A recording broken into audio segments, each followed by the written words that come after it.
Ajaran pertama, Nabi SAW tidak ditemukan dalam riwayat berhubungan badan atau seksual di siang hari, selalu di malam hari. Ya. Bila Rasulullah SAW berhubungan dengan istrinya, itu selalu di malam hari. Jadi kalau bapak ibu ingin mengikuti sunnah, mengikuti Rasulullah, maka usahakan semaksimal mungkin kalau ingin melakukan hubungan, lakukan di malam hari, bukan siang. Okay? Baik. Sekalipun tidak ada larangannya, tapi Nabi mengajarkan di malam hari. Teruskan. Kemudian setelah masuk kamar mandi, akan melakukan mandi. Setelah selesai, bukan wudhu ya, masuk kemudian akan mandi. Bagaimana cara mandinya, dan mandi itu disebut dengan mandi apa? Dalam istilah fikih, mandi setelah berhubungan suami istri itu disebut dengan mandi janabah atau mandi junub. Saya tulis bahasa Arab ya, mandi janabah atau junub. Bukan janub tapi junub. Kalau janub itu artinya selatan, shimal utara. Kalau junub itu mandi yang dilakukan setelah berhubungan. Perhatikan, janabah atau junub itu terambil dari kata al-janbu, janabah.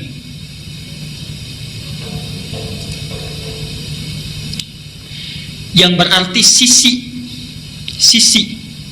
satu bagian atau pinggir tertentu. Sisi, satu bagian atau pinggir tertentu. Karena itu orang Arab kalau mengatakan saya di satu sisi, kamu di sisi yang lain, ana fi hadzal janib wa anta fi janibin akhar. Jelas ya? Satu bagian tertentu. Kalau ini ingin dijamakkan, maka jamaknya menjadi junub atau jawanib. Jelas ya? Sifatnya disebut dengan janabah. Jelas sampai sini? Baik. Kenapa mandi itu disebut dengan mandi janabah? Beda dengan mandi yang biasa, ingin memberi kesan bahwa dalam mandi itu semua sisi, semua bagian yang ada dalam tubuh kita itu mesti tersapu dengan air. Jelas ya? Jadi bukan seperti mandi biasa yang mungkin sebagian ada yang tidak terbasuh. Disebut dengan janabah, semua sisinya mesti terbasuh. Tulis hadisnya. Aisyah, hadis Al-Bukhari, nomor hadis 248. Hadis Al-Bukhari nomor hadis 248. Al-Bukhari 248. Muslim nomor hadis 316. Saya ajarkan caranya bagaimana Nabi mengajarkannya. Ini hadis riwayat Aisyah. Nanti yang kedua dari Maimunah binti Al-Harith. Mohon Bapak ya, Ibu fokus di sini. Barangkali sudah puluhan tahun ada yang keliru kita. Okay?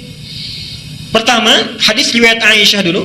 Rasulullah SAW ketika beliau hendak mandi janabah, itu yang dilakukan adalah menuangkan air dulu, membasuh kedua tangannya. Okay? Jadi dua tangannya dulu dibasuh. Kemudian setelah itu, ini gambaran umumnya, beliau berwudu seperti wudunya untuk sholat. Jelas sampai sini? Basuh tangan, berwudu seperti wudu untuk sholat. Yang ketiga, dari bejana yang sudah disiapkan itu, kalau kita mungkin gayungnya sudah ada, mengambil sebagian air, kemudian menyela-nyela rambutnya, diratakan dengan tangannya. Jadi tidak langsung menyiram air Pak ya. Tidak langsung menyiram air Ibu ya. Jadi yang pertama ingat, air diambil untuk basuh tangan kita dulu. Yang kedua apa? Berwudu seperti wudu untuk salat. Sebentar Pak, itu riwayat hadis Maimunah. Oke, saya sampaikan bagian pertama dulu. Nanti diperinci di Maimunah binti Al-Harith. Yang kedua apa? Berwudu dulu. Yang ketiga apa? Menyela-nyela kepala atau rambut ya, rambut kita. Yang keempat, kemudian mengambil air, membasuh, menyiramkan di kepala keseluruhan.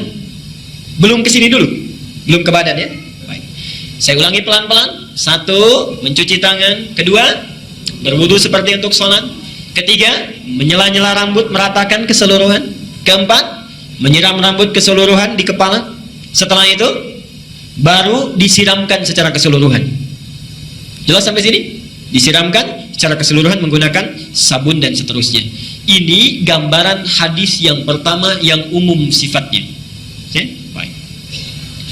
Coba kita lihat. Dulu di sini. Nah, sekarang kita lihat bagian yang kedua. Ini riwayat siapa tadi? Aisyah radhiyallahu anha. Sekarang Nabi SAW ketika tinggal di rumah Maimunah, okay, kemudian setelah itu berhubungan dengan Maimunah binti Al-Harith, salah satu istri beliau. Kemudian Nabi SAW melakukan mandi janabat saat itu. Hadisnya diriwayatkan oleh Maimunah dari Abdullah bin Abbas.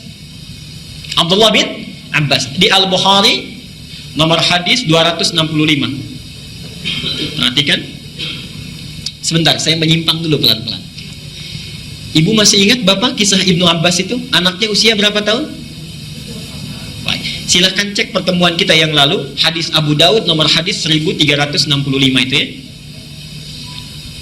Ibnu Abbas dalam usia 4-5 tahun itu memaksa ingin tinggal di rumah bibinya Maimunah. Jadi Maimunah ini bibinya Ibnu Abbas. Tinggal di sana, ingin melihat bagaimana sifat bangunnya Nabi dari tidurnya sampai tahajud. Saya pernah terangkan ini ya. Ibnu Abbas memperhatikan itu, berdiri di depan kamar Nabi, diperhatikan bagaimana kira-kira Nabi bangun tidurnya.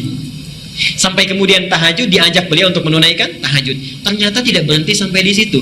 Kelak kemudian hari, Ibnu Abbas ini karena sungkan bertanya kepada Aisyah kan, kalau Maimunah itu bibinya, bertanya kepada Maimunah bagaimana caranya Nabi SAW bermandi janabah.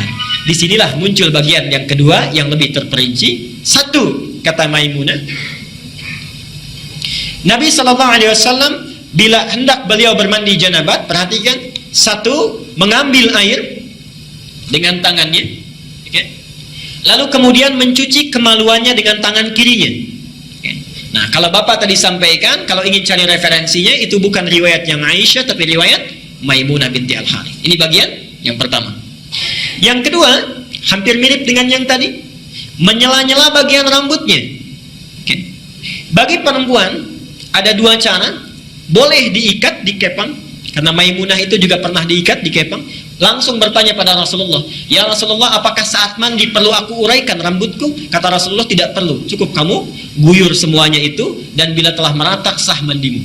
Jelas ya? Baik. Kemudian setelah diratakan, lebih baik kemudian bisa diuraikan. Setelah itu selesai, kemudian diguyur, selesai sampai sini, baru kemudian berwudu seperti wudu layaknya sholat. Tapi kaki belum dibasuh. Kaki belum dibasuh. Saya ulangi, ambil air, basuh kemaluan dengan tangan apa? Kiri. Setelah itu menyela-nyela kepala. Setelah itu ambil air, kan?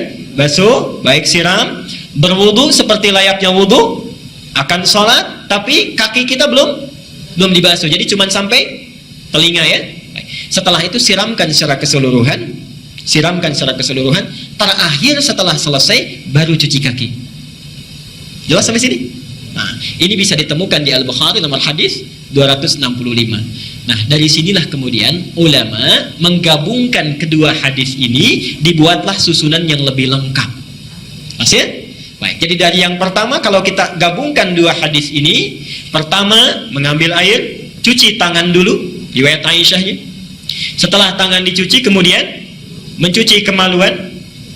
Setelah itu selesai, ada yang terlewat tadi. Kalau di zaman Nabi, setelah mencuci kemaluan, dibasuh dengan air, lalu Nabi menepuk-tepukan ke tanah atau ke tembok. Ya. Itu maksudnya menghilangkan barangkali sebagian kuman-kuman yang masih menempel. Sifat tanah kan bisa menghilangkan, karena dulu belum ada sabun seperti sekarang. Kalau Bapak ingin ikut, Ibu ingin ikut sunnah Nabi, ikuti dengan cara yang cerdas. Jangan setelah dibasuh, tempel-tempelkan ke tembok begini. Cukup pakai sabun, dicuci dengan sabun. Saya ulangi dari awal, tangan dibasuh dulu, basuh kemaluan, kemudian cuci dengan sabun. Setelah itu sela-sela kan, baik ya, sela-sela, basuh kepala keseluruhan, berwudu seperti layaknya untuk sholat sampai kakinya. Satukan sampai kakinya. Baru setelah itu dibasuh secara keseluruhan, mandi dengan rapi. Kalau sudah dilakukan, tidak perlu wudu lagi. Tidak perlu wudu lagi. Ada sahabat bertanya, ya Rasulullah, apakah saya perlu setelah mandi janabat itu berwudu kembali? Kata Nabi, harus seperti mandi apa lagi untuk membersihkan? Bahasanya metafor, harus seperti mandi apa lagi? Artinya setelah mandi tidak perlu wudu lagi. Jelas sampai sini?